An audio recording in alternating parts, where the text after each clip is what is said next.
ஓம் சக்தி. அன்பு குழந்தையே, உன் ஆதி பராசக்தி உன்னிடத்தில் சில நிமிடங்கள் பேச வேண்டும். எத்தனை அடிபட்டாலும் நீ திருந்த மாட்டாய் என்பது இந்த ஆதி பராசக்திக்கு தெரிந்துவிட்டது.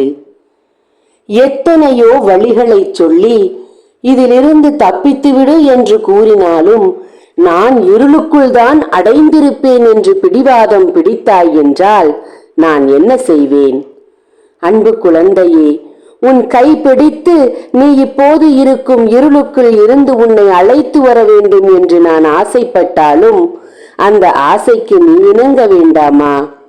பிடிவாதமாக செய்வினையின் கைப்பிடியில் தான் நிற்பேன், இருளுக்குள் தான் நிற்பேன், என் வாழ்க்கையை இழப்பேன், என் வாழ்க்கையை அல்லாமல் என் தலைமுறை வாழ்க்கையையும் நான் இழக்க வைப்பேன் என்று பிடிவாதம் பிடித்தாய் என்றால் நான் என்ன செய்வேன்?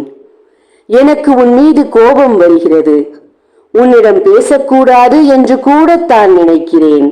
ஆனால் நான் கூட உன்னை தேடி வராமல் போய்விட்டால் என் பிள்ளையை யார் காப்பாற்றுவது என்ற எண்ணத்தில் தான் உன்னிடத்தில் நான் பேசிக் கொண்டிருக்கிறேன்.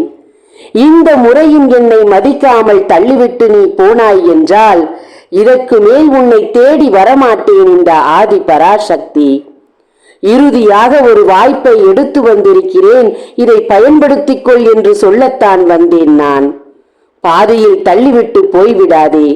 படுகுழியில் தள்ளிவிட காத்திருக்கிறது உன் தலைக்கு பின்னால். நீ செய்த மிகப்பெரிய ஒரு தவறு இப்போது உன் உச்சந்தலையில் நின்று கொண்டிருக்கிறது. நீ செய்த ஒரு தவறு உச்சந்தலையிலிருந்து உள்ளங்கால் வரை உன்னை அழித்துக் கொண்டிருக்கிறது. இந்த பாதிப்பு உனக்கு மட்டும்தான் என்று நினைக்கிறாயா? உன் குடும்பத்தையும் பாதிக்காதா என் அன்பு பிள்ளையே? புத்திசாலியாக நடந்து கொள் என்று பலமுறை உன்னிடம் நான் கூறினாலும் மாட்டேன் என்றுதான் பிடிவாதமாக நிற்கிறாய். இந்த ஆதி பராசக்தியை மதித்து இதை கேள் என் பிள்ளையே, அன்பு பிள்ளையே. நீ ஒரு இடத்திற்கு சென்றாய், அந்த இடம் உனக்கு எதிரானது என்று தெரிந்தும் அந்த இல்லத்திற்குள் அடியெடுத்து வைத்தாய். பத்தாததற்கு நீ செய்த ஒரு காரியம் என் தலைவலியாக ஆகிவிட்டது. உன் தலைவலிக்கு நீ ஒருவளிடம் இருந்து வாங்கி உன் தலையில் போட்டாயல்லவா, அதுதான் உன் வாழ்க்கையின் தலையெழுத்தையே மாற்றிவிட்டது. உன்னை நினைத்து நினைத்து எனக்கும் தலைவலி வந்துவிட்டது. நான் சொல்வது உனக்கு புரிந்திருக்கும் என்று நம்புகிறேன்.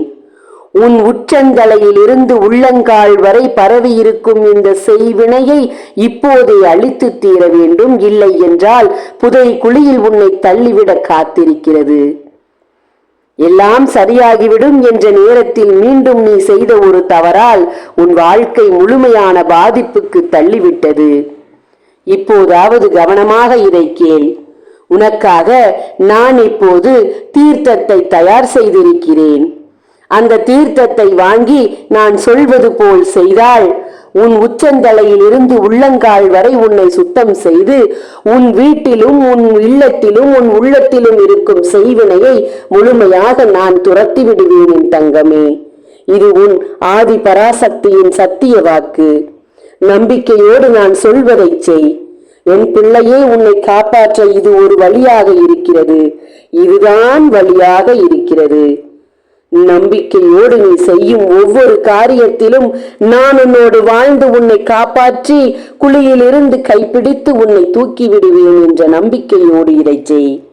மட்டுமல்லாமல் 48 நாள் பூஜையில் வைத்த எந்திரத்தையும் சாம்பிராணியையும் தங்கமே சத்திய நாராயணா படத்தையும் ஆண் பெண் உருவத்தையும் வாங்கி பரிகாரத்தை செய்து இந்த தீர்த்தத்தையும் வாங்கி நான் சொல்வது போல் நீ செய்தால் உன் வாழ்க்கையிலிருந்து நீ பட்டுக்கொண்டிருக்கும் வேதனையிலிருந்து நீ வேதனையிலும் வலியிலும் துடித்துக் கொண்டிருக்கும் வேதனையை பார்த்து சிரித்துக் கொண்டிருக்கும் அவர்களுக்கு முன்னால் நீ சிரித்து வாழலாம்.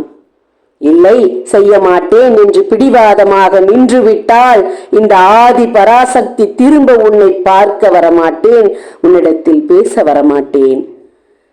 கடைசியாக உன்னிடத்தில் கொண்டு வந்த இதையும் இந்த வாய்ப்பையும் இழந்து நிற்கும் என் பிள்ளையை பார்த்து பரிதாபப்பட முடியுமே ஒழிய என்னாலும் எதுவும் செய்ய முடியாது என்று சொல்லத்தான் வந்தேன். இறுதியாக கொடுக்கும் இந்த வாய்ப்பை பயன்படுத்தி கொண்டு தீர்த்தத்தை வாங்கி உடனடியாக உன்னை சுத்தம் செய். ஓம் சக்தி. நன்றி.